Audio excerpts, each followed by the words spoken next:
एक HIV positive महिला ने बनाए अपने नाबालिग भतीजे के साथ यौन संबंध, फिर जो हुआ उस पर आपको विश्वास नहीं होगा। और जापान में एक ऐसा कैफे है जहां आप लड़कियों को हक करके उनकी बाहों में सोकर प्यार भरी बातें कर सकते हैं। और ये बायोलॉजी टीचर बच्चों के सामने अपना कपड़ा क्यों उतारने लगी और इसके पढ़ाने का तरीका देख आप कहोगे कि भगवान ऐसी टीचर सबको दे। और आखिर मरने के बाद कैसे किया जाता है डेड बॉडी का पोस्टमार्टम, और एक ऐसा पेड़ जिसे काटने पर बहती है खून की धारा। और किन्नरों से जुड़ी कुछ ऐसी बातें आपको बताएंगे जिन्हें जानकर आप हैरान हो जाएंगे। जानने के लिए वीडियो को अंत तक देखिए। नंबर 1, अब वो समय चला गया है जब यौन शोषण के मामले सिर्फ महिलाओं के साथ देखे जाते थे। पिछले कुछ समय में पुरुषों के साथ भी यौन शोषण की घटनाएं सामने आई है, जिनमें अपराधी महिला अधिकतर बड़ी उम्र की होती है। हाल ही में उत्तराखंड के रुद्रपुर में एक 23 वर्षीय महिला ने अपने 15 वर्षीय भतीजे को जबरन यौन संबंध बनाने के लिए मजबूर किया। जब बच्चे ने अपने चाची के बारे में परिजनों को बताया तो महिला के खिलाफ थाने में मामला दर्ज कराया गया। वो महिला HIV पॉजिटिव है, जिसके बाद उसके खिलाफ पॉक्सो एक्ट और धारा 270 के तहत मामला शिकायत दर्ज की गई। धारा 270 में गंभीर बीमारी फैलाने का अपराध शामिल है। कुछ महीने पहले ही महिला के पति की मौत HIV के कारण हुई थी। हालांकि इस पूरे मामले में राहत की खबर यह है कि 15 वर्षीय बच्चे की HIV रिपोर्ट नेगेटिव आई है। नंबर 2,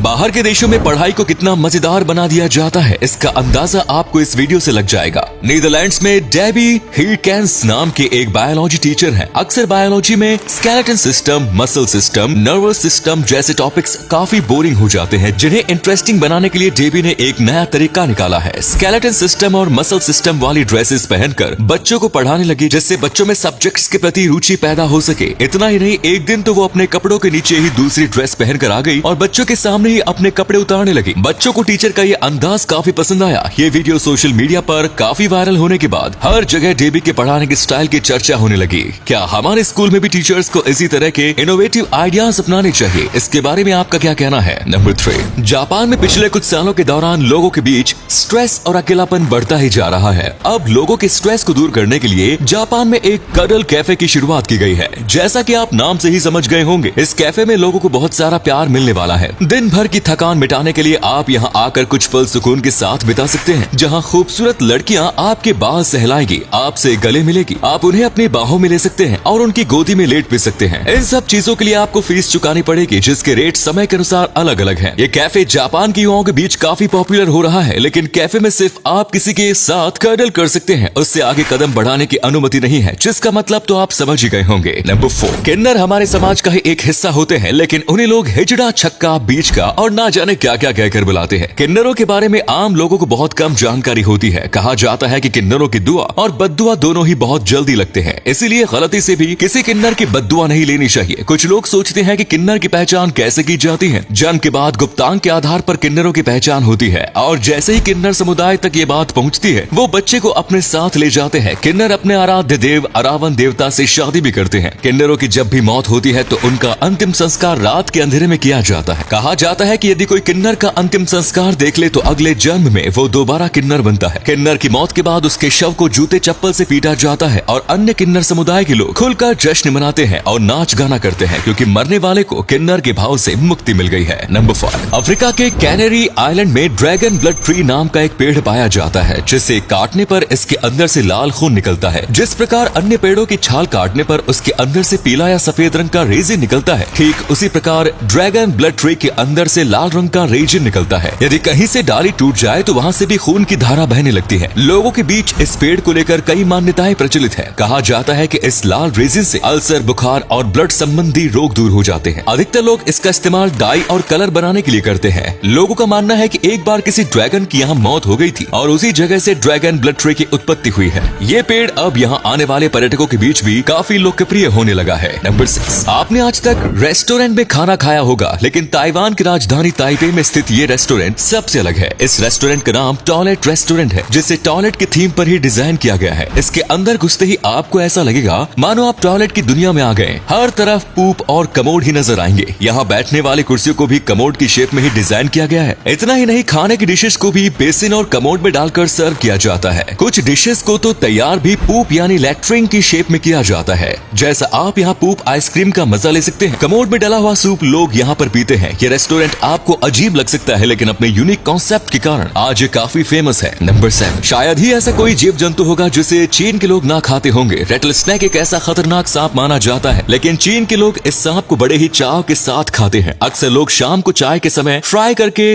रेटल स्नैक खाते हैं। इसे बनाने के लिए सबसे पहले सांप की कैचुली को उतारा जाता है, फिर एक रात सांप को बटर मिल्क में भिगोकर रखा जाता है जिससे उसे एक अच्छा फ्लेवर मिल सके। अगले दिन 4-4 इंच के पीस कट कर उन्हें मसालों और अन्य सामग्री के साथ मिक्स कर फ्राई कर लिया जाता है। चीन के अलावा अमेरिका में भी फ्राइड रेटल स्नैक की डिमांड बढ़ने लगी है। नंबर 8, आप लोगों ने फिल्मों और टीवी में देखा होगा कि किसी की मौत के बाद उसकी लाश का पोस्टमार्टम किया जाता है, और आप में से कुछ लोगों ने असल जिंदगी में भी पोस्टमार्टम की बात सुनी होगी। पोस्टमार्टम एक सर्जिकल प्रोसेस होता है जिसमें व्यक्ति की बॉडी को एग्जामिन कर मौत के कारणों का पता लगाया जाता है। सबसे पहले बॉडी को ऊपर से एग्जामिन किया जाता है और देखा जाता है कि कहीं कोई चोट के निशान तो नहीं है। इसके बाद उसके बाल, नाखून और आंखों की जांच की जाती है। साथ ही बॉडी पर मौजूद फिंगरप्रिंट्स भी कलेक्ट किए जाते हैं। अब बॉडी को चीरा लगाकर काटा जाता है। मेल बॉडी को वी शेप में और फीमेल बॉडी को यू शेप में काटा जाता है। अब मशीनों की मदद से अंदरूनी हिस्से की स्कैनिंग की जाती है और अलग अलग पार्ट्स को निकालकर उनकी जांच की जाती है। अब डॉक्टर्स देखते हैं कि क्या दिमाग खोलने की जरूरत है। अगर हाँ, तभी दिमाग को खोला जाता है। बॉडी बंद करने से पहले डॉक्टर्स कुछ पार्ट्स अपने पास ही रख लेते हैं जिससे उनकी जांच अच्छे से की जा सके। आपको बता दें कि पोस्टमार्टम करने से पहले परिवार वालों की इजाजत लेना जरूरी होता है। बिना परिवार के कंसेंट के कोई भी हॉस्पिटल या डॉक्टर पोस्टमार्टम नहीं करते। तो उम्मीद है ये वीडियो अच्छी लगी होगी। अगर लगी तो प्लीज लाइक कीजिए, शेयर कीजिए। धन्यवाद।